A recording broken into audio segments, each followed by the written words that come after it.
চা শীতের এক আরামদায়ক পানীয়, তবে সেই চা পান না করে প্রথমে করা হচ্ছে হ্যান্ডশেক, তারপর গরম চা ঢেলে দেওয়া হচ্ছে হাতে।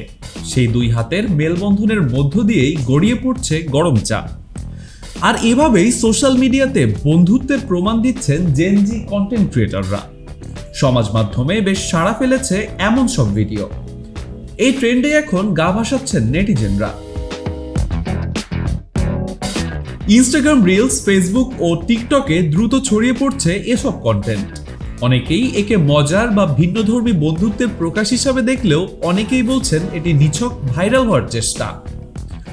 তবে এমন গরম চা হাতে ঢেলে দেওয়া অবশ্যই বিপজ্জনক এবং এতে গুরুতর দগ্ধ হওয়ার ঝুঁকি রয়েছে। অনেকেরই পুড়ছে হাত, সেসব পোড়া হাতের ভিডিও আবার প্রকাশ করছেন তারা। তবে সতর্কতার তোয়াক্কা না করেই ট্রেন্ডের স্রোতে ভেসে যাচ্ছেন অনেক কন্টেন্ট ক্রিয়েটর ও তরুণ নেটিজেন।